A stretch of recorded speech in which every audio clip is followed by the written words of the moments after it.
Today I'm speaking with John Gleason. John, welcome to the show. Hi, thank you for having me. I'm really stoked to be talking with you today. Yeah, likewise. I have kind of looked at your channel from afar, but I haven't dove yet into all the stuff that you've got. So I'm looking forward to hearing more about all that you're doing, and you're obviously doing a lot. You have a lot of videos. You're a very busy guy. But I just wanted to give a quick bio for anyone that doesn't know who you are. You live in Madison, Alabama. You're married, and you have a son, and you go by the YouTube channel handle Godless Engineer. And your description here says that you are an ex-Christian, that at one point in your past there was nobody around you to point you in the correct direction as far as thinking critically about what you believed, and you were allowed to believe ridiculous things like that Adam and Eve were real people and a global flood covered the earth. And back then you wrote that you felt stupid believing those things when it didn't make sense, but you were told what you were supposed to believe. And when you started thinking, you realized you didn't buy the story that they were telling you. Again, you had no one to turn to discuss these things. You felt alone, and you didn't want anyone else to feel that way. And you don't want people to feel alone in questioning religion or in being irreligious. And that your goal at this point is that if you can help someone to not feel so alone because they're not religious anymore, then your efforts are worth your time. And to you, Godless Engineer, or being godless, signifies that religion is part of our past, a fact of which we shouldn't be ashamed. So that's what I know about you so far. I will admit I don't know too much more besides just what I've seen in your videos. So could you tell me more about your life, just not the testimony part of it, but just what are you all about? Well, I've lived in North Alabama for most of my life. I think I spent about 6 months in Mobile, Alabama, and South Alabama. So I pretty much spent all of my life here in North Alabama, Hmm. and I had always grown up with religion. I went to a religious Catholic elementary school, and I went through, I think, fourth grade, and then fifth grade, I was moved out of that school and into public school. And then, from there, I just continued with public school. Okay. And so I really didn't even start questioning anything until I was like 25. Hmm. Up until that point, I was pretty much focused on school and things of that nature. Because, after I graduated high school, I decided to go to a local community college to get all of my basic stuff out of the way while I kind of figured out what I really wanted to do. And even when I got to college, I didn't exactly end up in the course that I was or the degree that I was eventually going to get. I started off in electrical engineering, and then I moved into computer engineering. And the reason why all this is important is because I got my bachelor's degree, and then I immediately went and got my master's degree, and I graduated with my master's in 2012. And I kind of found myself with a lot of time on my hand. I mean, school takes up a lot of time, especially when you're going for something like engineering. And so I had a lot of time on my hand, and I didn't really have much to do other than to play video games. And so, I had realized that I was an atheist a little bit before graduating from college with my master's. And so after that point, I just kind of was like, well, me being an atheist on Facebook, like publicly, is kind of driving away some family members. So I just created a page, and from there it just kind of, snowballed into the position that I'm at today, which is on Facebook. I think we still have 132,000 followers on it. And then on YouTube, we just surpassed 50,000 followers there. And right now I'm pretty much focused on, the community that I built, trying to be that very strong voice in the community so that people don't have to feel like they're an outcast or anything like that. They don't have to feel alone in thinking that, it's ridiculous to believe in God. And I know that that's had a profound effect on people, because I have gotten a lot of messages from people that I've directly affected in those kind of positive ways. And so I keep doing that. I keep being that strong voice just for the pure fact that it helps people, generally throughout their week and their day and all that kind of stuff. So That's awesome. And do you still do the engineering as a like a regular day job, or have you moved on from that? Oh yeah, my day job is definitely still an engineer. I'm a software engineer. Currently, I work on Apache helicopters. Well, Um, yeah, and so I do that for 40 hours a week. But I mean, I still have a lot of spare time left over, especially while I'm teleworking. Because while I'm teleworking, I mean, I'm at home. Like I get up in the morning. As soon as I get up, I can start working, and then I get off. Whenever my shift is over, I put in my time for that day, and I mean, on the weekends I generally record, and then I edit during the week. So I've been able to make it work, and that's awesome. I usually put out. I've been able to make it so that I put out content just about every single day. So it's sometimes it's a bit repetitive, but then I get to change up the topics a little bit, and I get Yeah. to cover things. But yeah. Yeah, I've seen some recent ones, and I know you've got a lot. I'm not going to try to list them all here, but I've seen some of them focus on the question of Jesus mythicism, meaning did Jesus exist? Was there a guy at the beginning? Evolution versus creationism, Bible contradictions, the Bible and women, politics, contra apologetics, meaning unraveling the crazy arguments that sometimes apologists try to put forward. You've got a lot of different topics you've covered. That's just 5 or 6 there, but I'm looking forward to. I've dug into a few of your videos. I'm looking forward to digging deeper, because you've also been on several panels and at different different conferences in the past. Is that right? Not really. I mean, Okay. there's been one. Okay. The very first Faithless Forum. I know I moderated one panel, and then I was on another panel. But I mean, that was pretty much a wholly homegrown kind of kind of like a conference that we put on that first year, and so we pretty much only had people that we knew to work with, and so we pretty much just everybody who organized it were on various panels, and we pulled in some other people that we knew that we could get to participate, and that was it. That's awesome. I wanted to ask more just about your story about deconversion.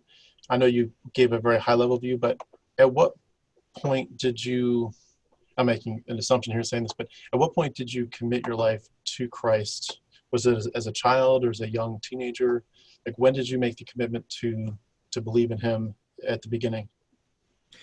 I mean, it was just a natural thing for me. I mean, I had always been taught about Jesus. Like I'd always gone to church. I'd always had religion in my life. So it was kind of, I was never really given a choice. Like I was just told this is what we believe, and that's it. Right. And so there was no, I get that a lot of people have this whole profound rededication of their lives to Jesus. And I guess I kind of had that. I mean, because as a kid, like I was religious and I would go to church and I would believe in God and I would think about Jesus and all this other stuff. But then like when I was a teenager, I mean, I would go in and out of these phases of I guess religious adherence. Yeah. And I would find myself being like, I'm gonna be good, and I would destroy my entire porn stash, and I would pray to Jesus to forgive me because I didn't want to go to hell and all this other stuff, and so I mean there were just various times where I'd rededicate myself to being a quote unquote good person. Because I felt like I was a bad person when I was a really good kid compared to a lot of other people that I know now, and plus other kids that I know now. So I mean, it's just it's kind of weird this whole idea of like dedicating or rededicating your life to Jesus as a way of fully being a Christian. I considered myself a Christian right from the get-go because my parents were Catholic and they enrolled me in like Catholic daycare, Catholic private school. We went to that had me going to mass 2 times a week. So I mean, I was pretty much getting indulged with religion up until I would say probably about the 5th grade when we left the Catholic church and we went to public school. and we didn't really go to church all that much. Like I said, I had friends that were very religious, and so I would go in and out of being strictly adherent to religion, but there were a lot of things that didn't really sit right with me, and I guess I always found myself in a position where the church wasn't exactly preaching against or preaching the things that I was uncomfortable with, like LGBTQ people. I know being in the South, there's a big deal about not mixing the races and stuff like that when I was a kid. So all of these things that were prevalent were never part of the churches that I really went to. Yeah. Now, did you have any exposure to Protestant churches, or is it primarily Catholic religious background? Well, yeah. So my parents divorced, and Okay. that's what ended up causing us to leave the Catholic Church, because there was really only one Catholic church in town at the time, and so instead of finding like a different Catholic church, we just left the church altogether, and we eventually made our way to like other churches, pretty much a mixture of Lutheran and Baptist and non-denominational kind of churches. Okay, so you did have some Protestant exposure there. Mm-hmm. Did you feel like there was a strong emphasis at any point in any of the churches you went to on this idea of the gospel and what you might, some churches would call kind of tongue-in-cheek an altar call, the call to say, not just were you raised in it, but do you actually personally place your faith in do you admit you're a sinner deserving of punishment by God, separated from God? Do you admit that you need a sacrifice, that you can't earn your way to heaven, that he's the perfect substitute, and you must trust him personally, and identify with his death and resurrection? Did you feel like that was clear to you at that point? I mean, I don't remember anything specific. I do remember those particular aspects being emphasized in one way or another. I don't directly recall anybody that, or any preacher or anything like that strictly emphasized all of those things in one particular sort of message. But those general messages, on the whole, were definitely pushed.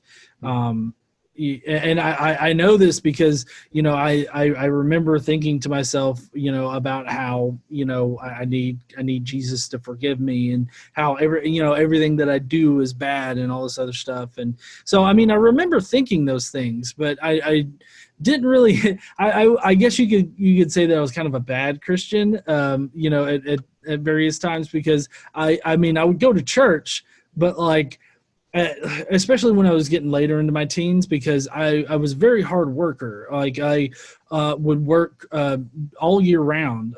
During the summer, I would work as a lifeguard, and then during the winter, I would work at the ice rink at the same municipal place, working for the city. And so, I mean, I was just working all year round, in order to pay like for insurance and stuff like that. So, I mean, there would be times when I'd get into church and I would fall asleep. And these would be like, I would be like going to church with my friend because my friend was really religious. And so I'd go to church and I'd fall asleep while I was listening to the preacher preach, because honestly, I just really wasn't all that interested in what they had to say. So, I mean, at various times I was kind of bad. At other times I really tried to listen and understand. But I mean, ultimately, like I don't know, it didn't, no particular message really resonated with me, other than the fact that, Jesus died for our sins and that he's awesome is basically the message that got through to me. Yeah. And the reason I asked about that is I've heard some people have received the pushback. I have not received this, but some people have received the pushback of, well, you claim you're deconverted, but you didn't really understand it in the first place. You were kind of like in this nebulous but not really Christian phase, and you just kind of deconverted from basically what they would say is not real Christianity. And so I always like to kind of ask that question in asking someone's deconversion story, because it helps clarify. We're not talking about, in a lot of these stories, we're not talking about someone deconverting from, I thought there was a force out there, a higher power, and now I don't. We're talking about, for a lot of these stories, very specifically, I believed in Jesus as my substitutionary atonement to pay for my sins, to make me right before God. Now, when you, good. Well, I was just going to say that, yeah, I always have a lot of issues with people that want to try to do the no true Scotsman fallacy, because regardless of how I adhered to Christianity, I still adhered to Christianity. Like, I still prayed for forgiveness. I still, at least at the time, I thought that I knew that Jesus died for my sins and that I needed to beg for forgiveness in order to get into heaven, and that like my minute things that I wanted to do were bad in the eyes of God. And I also had the role model of Jesus as somebody that I aspired to be, kind of like a literal what would Jesus do kind of thing. I would constantly measure myself against like the good person that I thought Jesus was, at least that I had been taught. And so I would always constantly try to judge my actions against that. Like, well, is this what Jesus would do? So regardless of how strictly I adhered to the religion, there's hardly any way that you could say that I wasn't really Christian. Right. I definitely was. Gotcha. And what cracks, like at what age did cracks begin to appear? What were those cracks? And did you have anyone in your life at that point that you were at all? And I know you're in your intro, we talked about you didn't have anyone, but was there even a person, like a family member or a friend that you kind of said, hey, I'm thinking about this? Or was it very much just a solo, quiet journey in your own heart? How did that work? Well, so I really didn't start to consider that there might not be a God that exists until I had a friend who actually confronted me with a no true Scotsman. He told me that, look, you either have to believe that the Bible is literal and everything in it literally happened the way that it's recorded, or you're not a real Christian. And so at that point, I was like, well, I mean, if that's the case, then I can't say that I'm really a Christian. I have to figure out what I actually believe. Was that troubling to you at all to say that to yourself? Yeah, I mean, it was definitely a spiritual kind of crisis at the time, because, I had been struggling, with various things, personal things. And, I was really trying to, I guess, seek that kind of comfort and knowledge that Christians always say they get from like God and Jesus. And, I just one night, it just so happened to come up, and, the whole, you got to take the Bible literally thing. And so, I was like, well, I don't believe that. So what do I actually believe? And so it just kind of, over a course of time, I kind of looked into the information, looked into things on my own, watched debates and everything. And I just eventually came to the conclusion that I just simply didn't believe. At the time, I was married to my ex-wife, and she didn't believe in God. She was already an atheist, I guess you could say. But I remember vividly saying, like, well, I'm going to take, my kids to church. And even then I was like, why the fuck would I do that? but in my head, I was like, well, I don't want to do that, but I feel like that's the right thing to do. And so I did have her to bounce certain things off of, bounce ideas, bounce thoughts off of. But ultimately, I mean, I didn't have other family members that I could talk to about it. I didn't really have anybody else. And my relationship with my ex-wife was never really all that great. So, I mean, it basically did come down to just me figuring this stuff out on my own. And what I basically did was that I tried to find the arguments for whether or not God exists. and I would find those in like debates on whether or not God exists. I would find those things in like I guess not memes on the internet, but like I guess articles or videos on YouTube. Like I responded the most to like videos that I would find and of debates and other things, but ultimately it just came down to me looking at every single argument that I could find for the existence of God, and then applying the same kind of analytical logic to those things as I would like my entire software engineering and computer engineering career. And what I found was that the evidence that they say supports the conclusion that God exists, they don't actually support the conclusion that God exists. So I was only going to believe in God at that point if they actually had a good argument that definitely supported the conclusion that he did exist. But all I ever found were these logical leaps that would jump from one conclusion to God existing. And so I guess at that point, like when I realized that I wasn't well, by my friend's definition, I wasn't a Christian. Therefore, I had to figure out what I believed. I mean, I think that I was done for at that point, even if I didn't know it, because when I, as soon as I applied the same kind of analytical logic that I would to, anything else, like any other kind of claim, then I mean, it would just fall apart every time I looked at a particular argument. It's amazing to me every time I think about that. Like one of the things that bothered me the most is I began to investigate this, and I know you don't know my story yet. I'm working on making some videos eventually about it, and I'm going to hopefully have a very lengthy explanation of it on a lot of levels. But besides just what, like the content of what helped me deconvert, there was almost like a secondary part of it that was like, as I looked at apologetics, they didn't seem to make much sense to me. And I would think,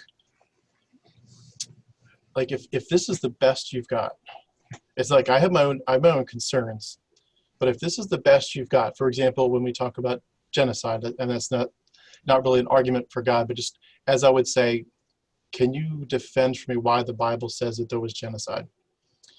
And I would hear their answers, such as a guy named Pastor John Piper.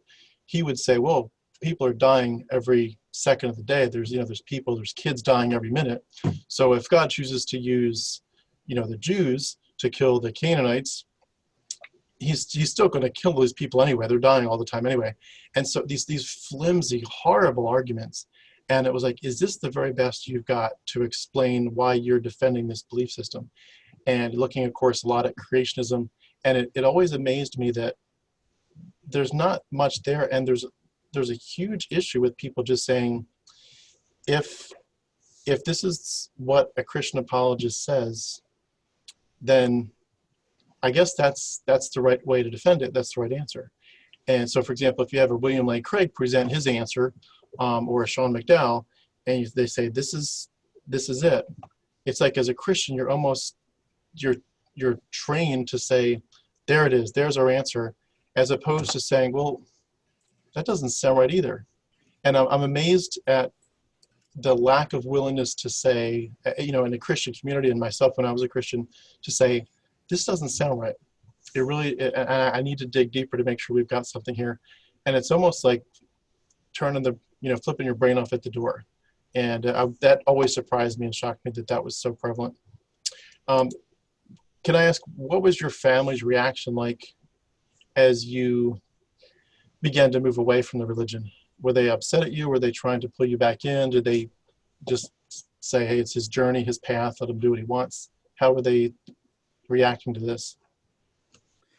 Well, I definitely didn't have anybody that was trying to pull me back in or anything. Okay. I definitely did run into people that were pushing back against me. Pretty much all of my friends pushed back against me, and I eventually lost all of the friends that I previously had, that were like local to me and everything. Yeah. I eventually lost them all because of the fact that I had become an atheist. And it's not because they like abandoned me or anything like that. It was because every time we would, have a conversation, or I'd talk to them or something, or I'd post something, they would always snarkily, poke back at me about how I, how I'm an atheist, or how I don't think that God exists, or, they would come up with all these really bad arguments and everything. And so it eventually got to the point where I was just like, I'm done. Like I'm done with this. I'm done fighting with all of them. And so I just kind of stopped talking to them, just because I was done with it. As far as like family members go, when I started really expressing my views, especially on Facebook, it really rubbed a lot of family members the wrong way, and so like they unfriended me. They didn't want to engage with me anymore or anything like that. So that's what kind of prompted me to start my Facebook page, where I could, sort of put all of my stuff there. And I really hated the fact that I felt the need to even create the page. I felt bad that I couldn't just be open and honest about what I believed, and that, it would hurt people's feelings so much that they just didn't want to be around me anymore. And so, as far as family members go, they primarily just kind of left me to my own devices. They're like, well, if he doesn't want to believe anymore and he wants to go to hell, that's fine, I guess, kind of thing. So I kind of got that kind of reaction from people, and they kind of left me alone about it. I know that I've been to some family functions, and they have pretty much been like, well, we're not going to discuss that whenever religion gets brought up and everything like that. So so yeah, I mean, pretty much my family, my extended family kind of stayed intact. That's a whole other discussion about family dynamics. But I just I pretty much kept most family members. Like they didn't directly shun me, but I wasn't really all that connected with my family in the first place. So there really wasn't that big of an effect there. Gotcha.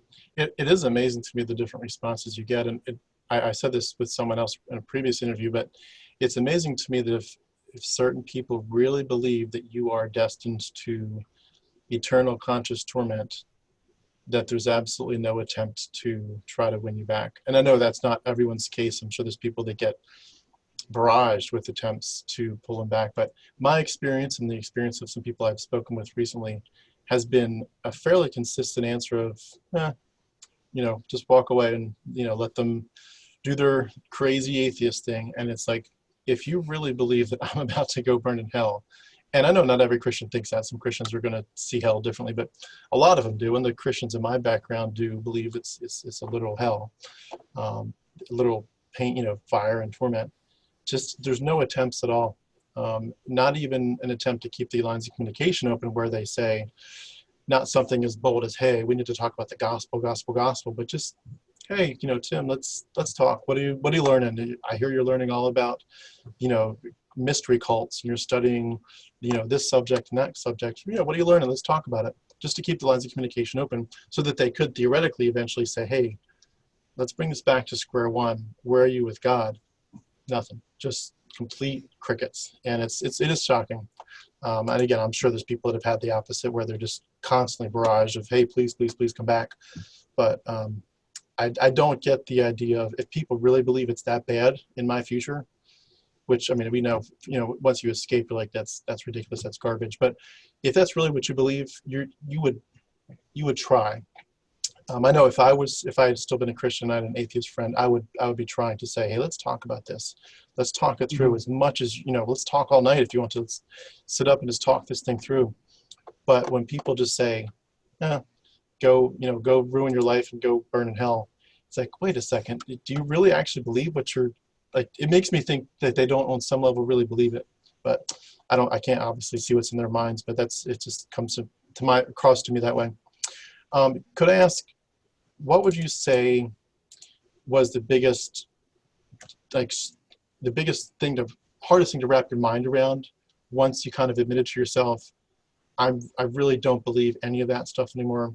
I do believe that, there's no evidence for a God. Like there's certain things that catch certain people, and some people even get depressed because they're like, whoa, I thought I was going to spend eternity in heaven or see my loved ones again.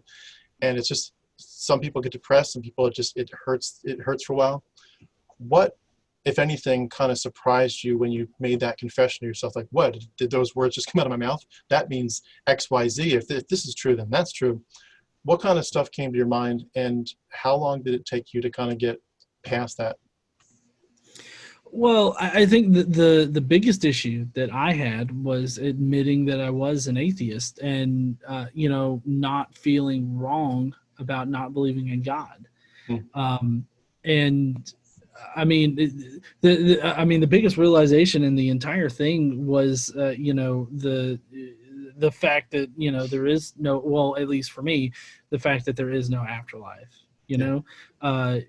Not, I guess it was kind of a switch almost for me as far as like the fear of hell, stuff like that. Like I didn't really have any kind of residual things about hell. Really the biggest problem I had was just being okay with myself and being okay with me not believing in God, because it had been really driven into me that I believed in God, and that you have to believe in God, otherwise you're going to go to hell, and you have to beg for forgiveness, or otherwise you're going to go to hell. And so once I realized that I didn't believe in God, and I finally became okay with that, it just kind of like it was like this giant weight had lifted off of my shoulders. Like I wasn't so much worried about whether or not I was going to be tortured in hell forever for some kind of mundane thing that, I had done. I didn't have to constantly judge my own actions against this perfect being's actions and whether or not that was good. It's kind of like a whole new perspective opened up to me. And the biggest thing is just that weight that had been lifted off of my shoulders. But of course that didn't happen until I became okay with myself being an atheist. I'm not sure if that answered your question. Yeah, that was good. At what age would you say that as you're recalling the timeline, what age were you officially out? I would say I was probably about 20. Let's see, it was before my son was born. Okay. So I'd say that it was probably about when I was about maybe 23 or 24, something like that. Gotcha. Your wife, her name is Caitlin, is that correct? Yes, my wife, her name is Caitlin, but I do have an ex-wife and she I was married to her at the time that I became an atheist. Gotcha. And with the story with Caitlin, was she already not in Christianity at the time that you all met, or did you all have to talk through that together? Well, no, I mean, so I met Casey, way before I got a divorce. But I mean, we were just friends at that time. And the reason why we had met was because, she was an atheist, but she felt like something was wrong. And then she found my Godless Engineer page. And she realized that she wasn't the only one that was thinking about these things, that was thinking, how ridiculous these arguments are. And so that made her feel okay with being an atheist, which is what I want to, accomplish with my online presence and all of my activism. I wanted to do exactly that. And so I remember her messaging the page and telling me how much of an effect it had on her life and everything like that. And so we kind of kept in touch for a little bit. And then, she had to go and do other things and everything. And then after, me and my wife had separated, we had kind of reconnected. Me and my ex-wife had separated.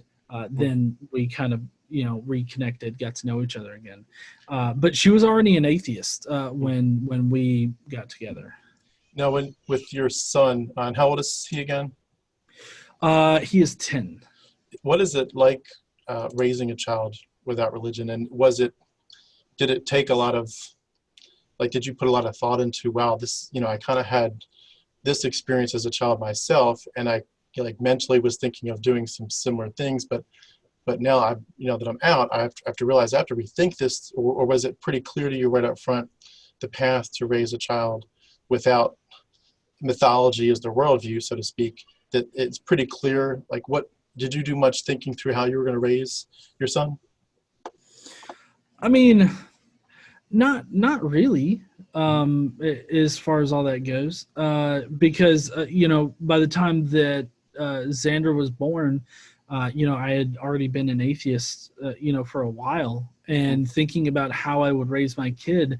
I guess my previous statements on how I was going to, how I was going to take him to church and make sure he's raised in the faith and everything. I mean, as soon as I became an atheist, all that kind of vanished. I obviously wasn't going to take him to do that.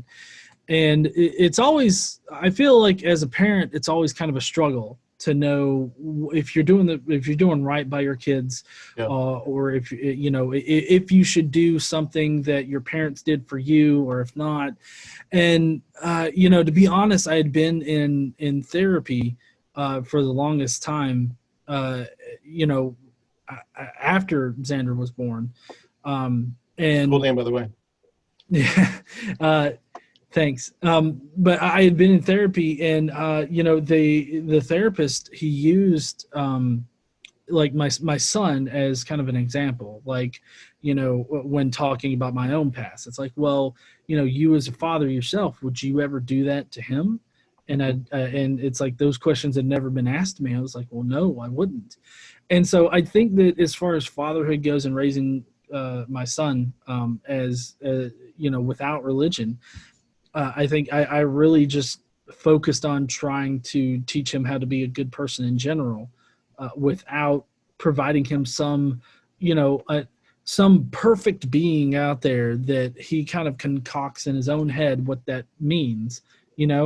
I just focused on trying to lay down good habits and good ideals in him. Yeah, it's an awesome concept to me to think about, just being a human, being a young human, and growing up with the clear mentality of kind of a blank slate, so to speak, as where you're not being pushed into mythology, but also just this idea of that you want to do good for the world and love other people and help other people just purely because you want to, not because you were told to, you're threatened by a God, you're told if you don't do this, this psychopathic God's going to get you, that, or just this obligation, like God gave you so much in Jesus, so you have to, pay him back. He bought you with a price. You're his bond slave, so to speak. So serve Jesus by loving people. It's like, no, it's like it strikes people, I think, when they realize you can be loving, gracious, kind, generous, sacrificial, absolutely giving of yourself for other people, purely based on your desire to do so. Like, you just choose to do it. It's a part of being a human and having a humanistic perspective. And I'm just getting into some of the work by Bart Campolo, and I'm looking forward to diving deeper into some of his stuff with Humanize Me, but trying to understand just all the ramifications of that worldview of saying, I just love to serve people, not because of mythology or whatever, but I just love to serve people. What a great perspective to give a child. Now, just curious, does he ever ask you questions about your program or your worldview, or is it pretty obvious? Like, does that subject come up at all? Not really. He doesn't really ever talk to me about those kind of things. He's kind of focused on being 10 right now, Yeah. Which includes playing a lot. He's in virtual school, so he's doing a lot of schooling here at home.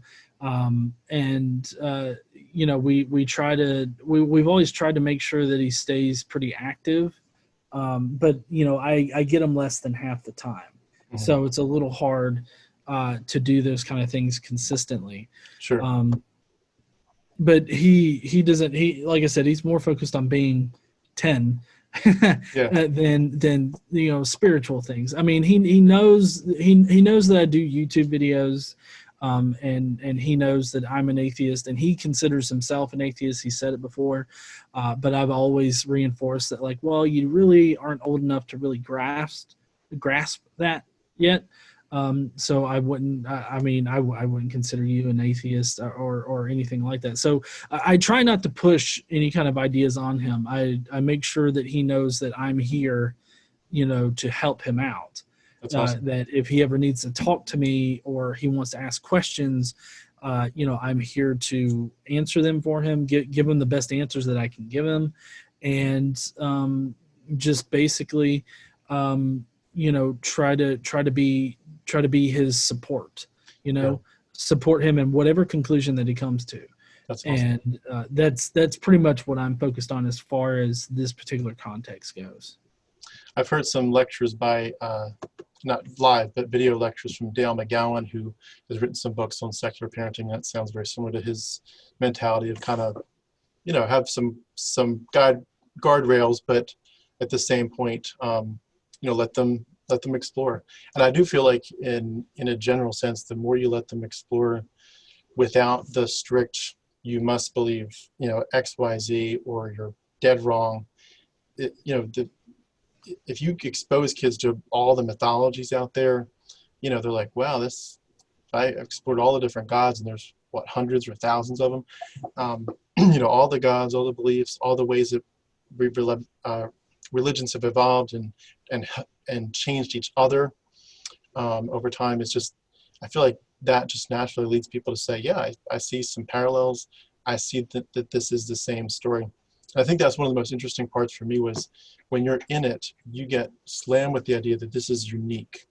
Jesus is like no other person. Christianity is not like anything else. And when you really look into the origins of it, you're like, wow, this is a clear Greco-Roman mystery cult with a Jewish, blood sacrifice atonement center added to it. You realize this isn't actually that different at all. And this is exactly what you'd expect of a mystery cult that grew up around that time frame from Jewish mystics. I mean, that's exactly what we'd expect. So it's really, I love the idea of just letting kids see all of it, let them see the whole, give them the full education. And I do think it does naturally lead people away from that kind of dogma. Mm-hmm. I'm curious, you do a lot of work against Christian apologetics. And what is your favorite topic to address with those? And as you're going through those, and especially as you're talking, with people that are opposing your viewpoint or trying to argue the other side, what is the most frustrating part of those discussions for you? Well, I'd say probably the most frustrating part of those discussions is when that you're making sense and that the things that you're saying are correct things, but yet your interlocutor is still steadfastly holding to his dogmatic faith. Usually at that point, it becomes quite clear that it's like talking to a brick wall. And there's really no point in even progressing forward with any part of that particular part of the conversation. That's not to say that you can't move on to some other part of the conversation.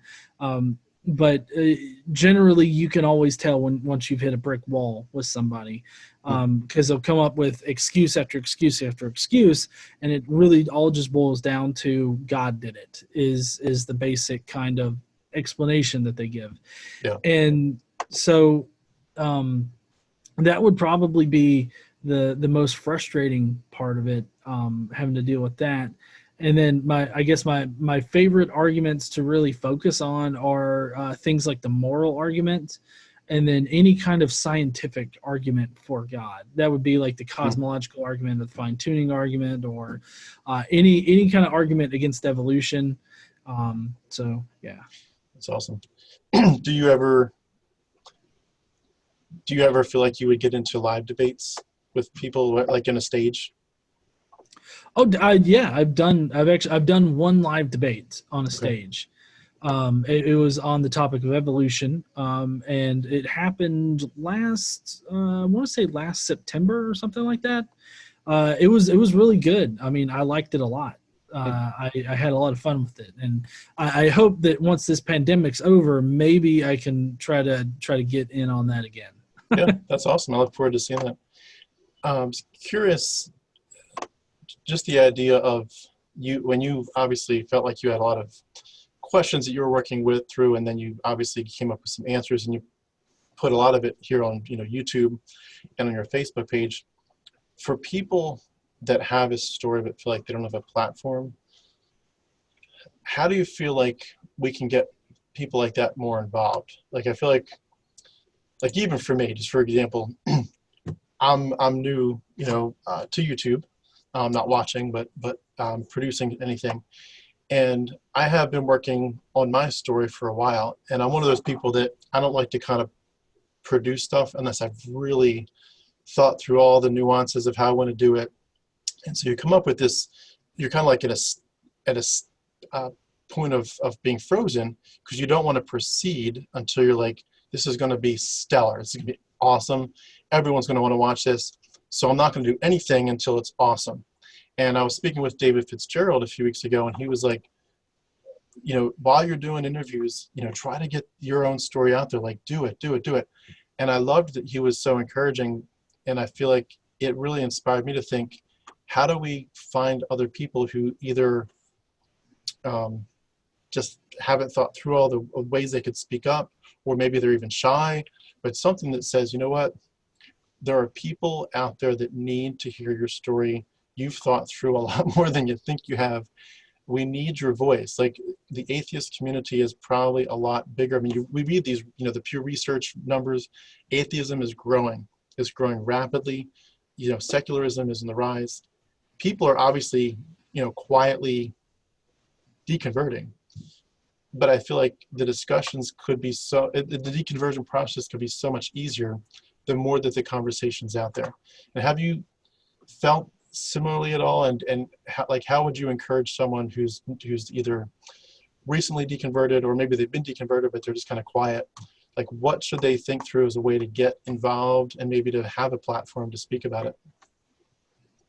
Well, I don't focus on, trying to get people to be like content creators or anything like that on YouTube, or in any other social media space.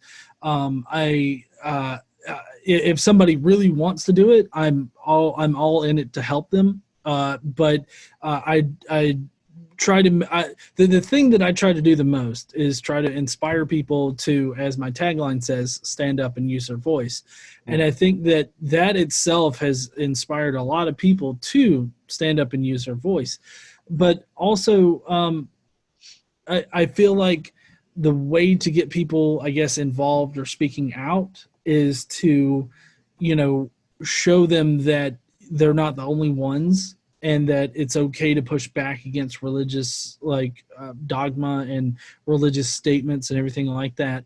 And you can do, anybody can do this just as easily as anybody else can, by just, actually saying something. And I mean, I think that's the first step, is just being okay with yourself enough to, say something against a religious position. And I think that people really don't know that they're ready to do that until, they know that they're ready to do it. And I always try to gently guide people in that direction, like with my stand-up use your voice. trying to inspire people to have that courage to speak out and speak up and not be like trampled over by, religious preferential treatment. Because there are people out there that, the fact that they don't believe is always overlooked, and they have religious positions pushed on them or religious practices pushed on them. And so the best thing that I can think to do is try to equip people with good arguments against them so that they can feel confident enough to speak up against it later on. Because I know that's the one thing that kind of held me back, was not really knowing what was a good argument against this particular claim, Yeah. And so I know I try to give people those good arguments against the claims. And I think that that's probably what holds most people back, is they're unsure and they don't have the confidence. So, other activists being very, very confident and out there, putting themselves out there and speaking on a particular topic or making a particular argument, I think is the thing that really gives other people confidence. Yeah, and I completely agree. That's partly my need is to be more educated in some of these topics. That's part of why it's taken me so long to get through some of my projects that I've been working on to eventually produce.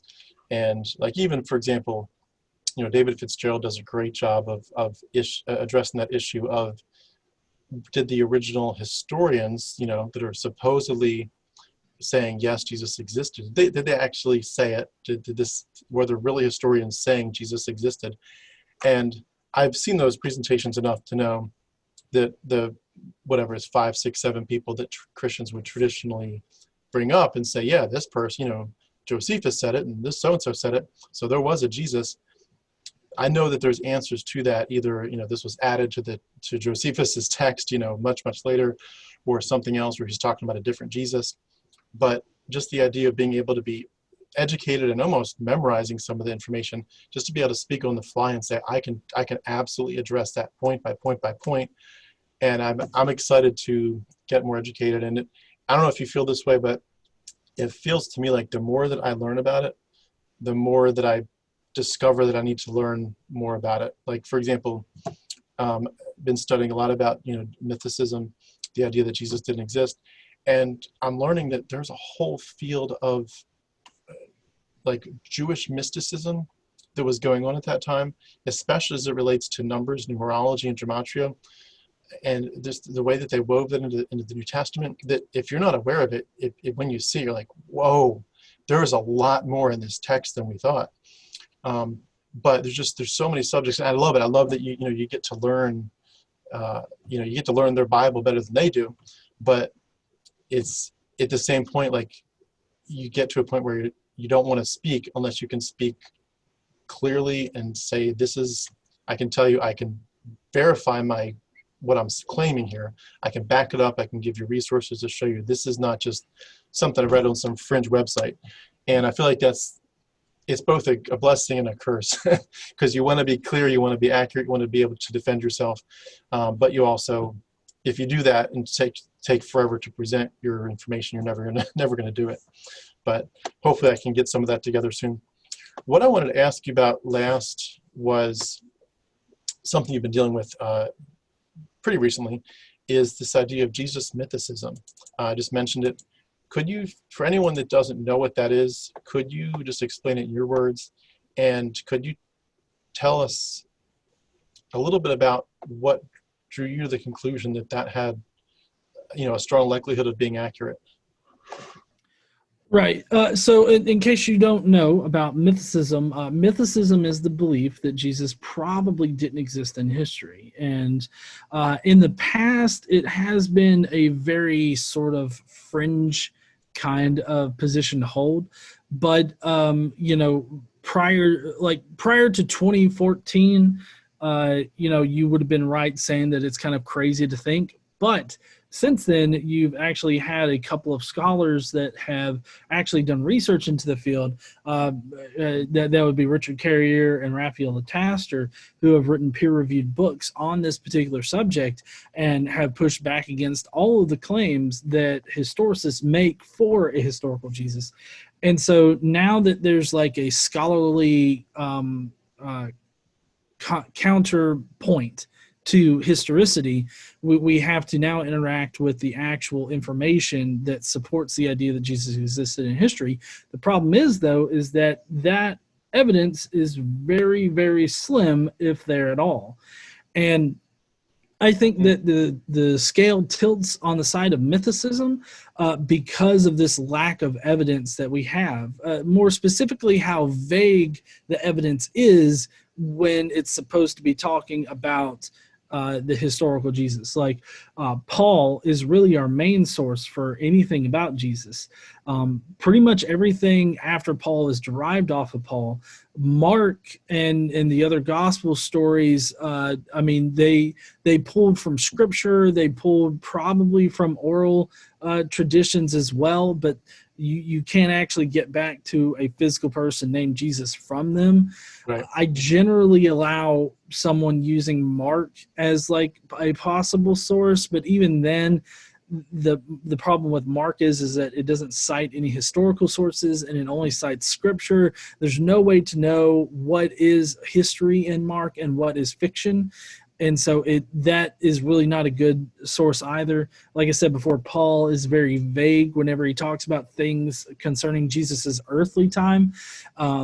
And there are plenty of people that make the argument that he's definitely talking about a historical person, but I think it's more likely that he's talking about a celestial version of Jesus that didn't actually walk on earth.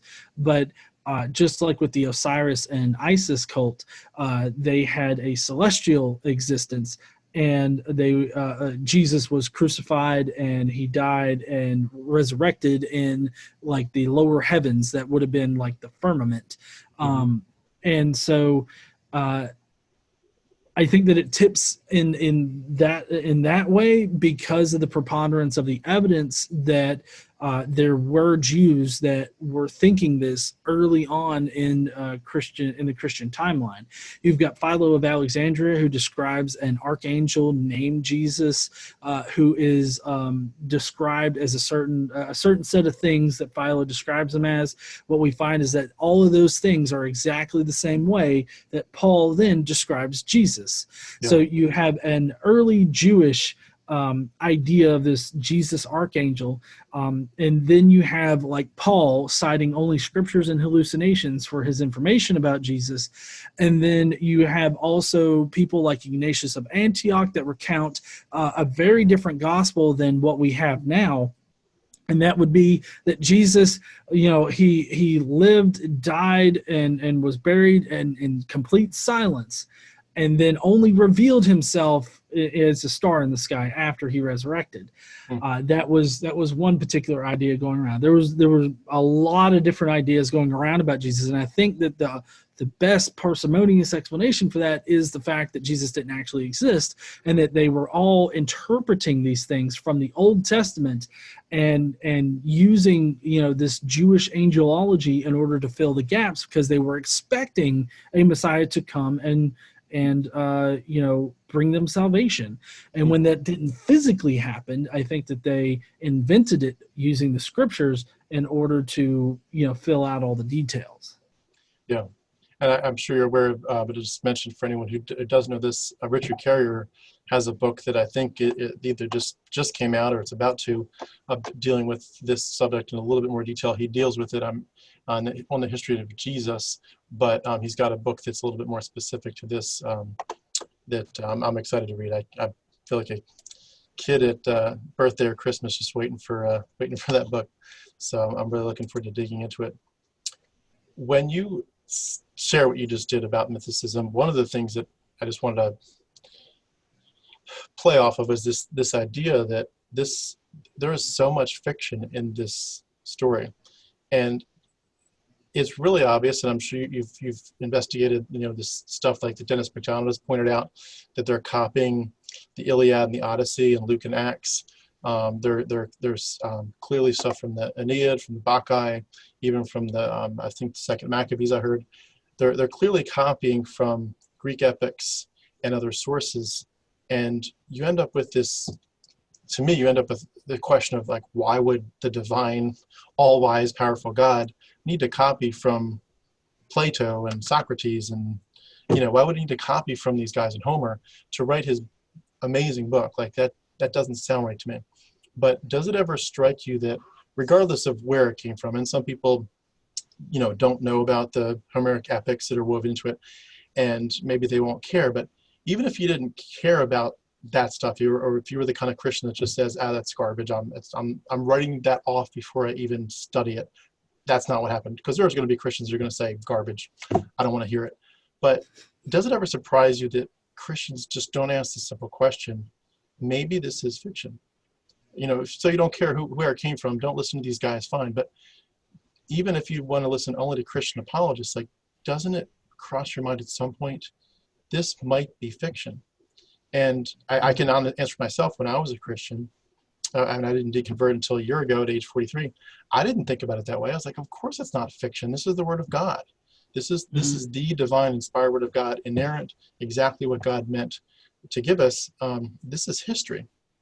And when you step back on this side of it, it's like all the stuff I'm studying elucidates it, it clarifies it. It's like, whoa, this is amazing stuff. But once you escape, it's almost like, I don't think I should have needed all that information to realize that this doesn't sound right. I mean, it helps, it nails the coffin shut to hear that it's from Homer, to hear that it's from the Euripides. It nails that coffin shut to learn this information. But it's like, once you leave, something happens in your brain and your thinking, and you're like, I couldn't go back to that even if I wanted to, because it sounds like it's all wrong, and it sounds like I was just so deceived, so self-deceived, that I can't undo this process. Something in my mind has changed.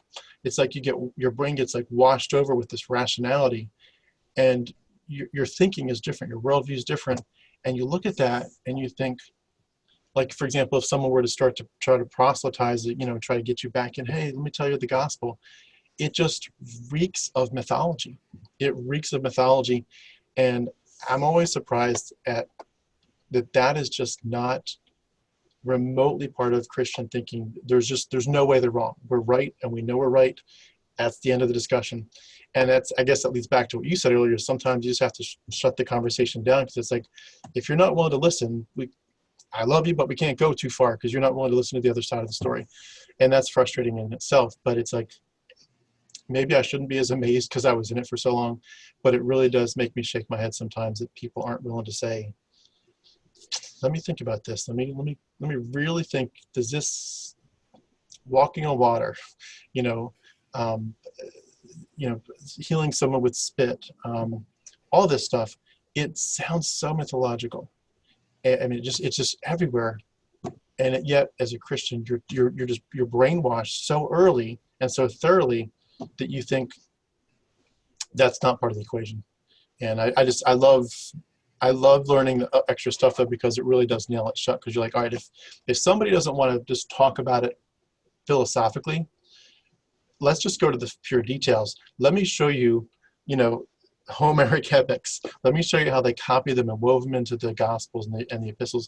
And I was just recently learning that even some of the straight up epistles, which are obviously not the Luke Acts story, the Iliad and the Odyssey, but just epistles, the books that Paul wrote to the churches, so to speak, or Paul supposedly wrote, they literally have quotes of Plato and Socrates all over the place.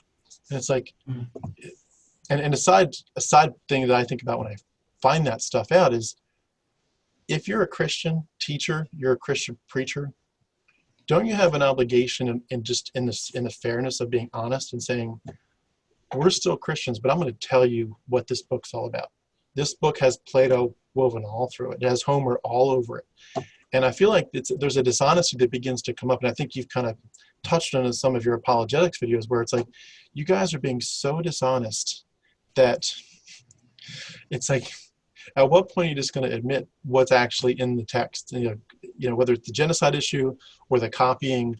And I know I'm going along on this point, but I really feel like they should have told us that in Bible college. They should have told us that in church.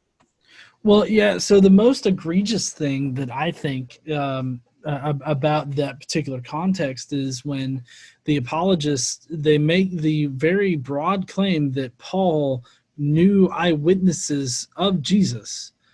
And that's just simply not true, because Paul never mentions anybody as an eyewitness or as a disciple or anything like that. The disciples are effectively invented with the Gospels. And before I started looking into, like Mythicism, stuff like that, I had never known that the first time we hear about disciples is with the Gospels. Like it just kind of blows my mind. And then whenever I hear an apologist tell me, well, Paul knew eyewitnesses, he knew the disciples. It's like, no, he didn't. He never indicated that he knew those people. And then they point to like Cephas, how he met Cephas. It's like, okay, he doesn't indicate him as a disciple. He says he's an apostle. And so I feel like that is probably the most egregious thing that I've ever encountered with the apologetics surrounding the historicity of Christianity. Yeah. And I guess even if there was something that they could land on, which it sounds like they couldn't, but even if they could, it still begs the question, well, how do you know that book isn't completely made up or that it wasn't edited? Maybe there was an original book where the text you're talking about wasn't there. And, some Christians added it 20 years later or 100 years later, and we'll just never know. They figured out that this would be a good argument, so they just wove it into the story later. We don't know. And there's such a black box of how did the original Christians craft their story, and with all the fighting, the many Christianities that were originally there and fighting, why would we say that the one that won, the one, version of the sect that happened to win out, and kind of throughout the timeline it just kept on getting stronger and stronger and eventually won the day? Like why are we landing and saying that's the right one? What about all the others that also believed in a Jesus that was different, that was maybe more Jewish and Pharisaical, maybe another one where he was more angelic and it was more mystical? And it is interesting to me that they're relying on documents that you have no basis to think. Like, for example, if someone says, well, how do we know the resurrection occurred? Oh, well, Jesus appeared to 500 people. How do you know that? That's just what the book says. Just because an ancient book says this happened doesn't mean it happened. That's not proof. And it's a lot of begging the question and a lot of special pleading. And I sometimes you just have to shake your head and laugh a little bit and say, I guess that's where the argument ends. But last question for the interview. What's your big project apart from what you are already doing? If you could add another project, if you had more time in your life and you had more energy and all that and money, what project would you add to what you're doing? Not necessarily in the atheist community, but just what kind of wheels are spinning in the back of your head for future goals? Well, I mean, I've always kind of been interested in like the whole game streaming thing, like, Okay. streaming gameplay and doing that. I mean, that could be something that I could do. I also, I'm currently working on an app for Mythicism, the Crestus app. Really? I'm revamping it. I've got a different framework, and so if I had to add time, I would probably add time and the ability to market that a bit more than I do. That's But awesome. it's always hard to find time to do new things or do more things, stuff like that. But if I had to, it'd probably be working on whatever app that I could think of. Because I've always been interested in app development, Yeah. and so that's always been interesting. That's an awesome skill set. I stand in awe of that. I'm more of the novice in that. I've been touching SQL and HTML over the years, but nothing to the level you're talking about. So I'm very impressed with that skill set. So Hope you get to do some of that. The Crestus app, I've seen some of what that can do, but that's a great tool. So Yeah. I'm working a search function into it, and I'm getting bookmarks put into it. So I'm doing a whole lot of things with it. It's been a while since I've been able to update it. That's because I'm doing like it's just a massive overhaul of everything. yeah, And I mean, like I've delved into like web development and stuff like that, and so it's yeah, it's always been kind of a side hobby of mine to do sort of freelance type of programming, yeah. but you know, I think if I had more time, I would definitely invest it in app building. Yeah, sounds like you do a lot of collaboration too, which is great. It's so cool to have people working together on these projects and kind of build the momentum and build the platform. So, Yeah. well, this is great. I just appreciate your willingness to tell me a little bit more of your story, and I'm definitely going to be diving deeper into your page again on YouTube, Godless Engineer. And John, I thank you for being willing to tell your story and share some of your thoughts on these subjects. And I look forward to being in touch again, and hope your platform and your voice just grows from here and you touch a lot of people. Oh yeah. I mean, I hope yours does too. And I'm always here if you need some help with something or you want to bounce an idea off me. I try to be available. If I don't get to you immediately, I generally try to get to you eventually. Awesome. Likewise. Well, thank you so much. And again, I look forward to the next time we chat. All right. See you, man. Thanks, John.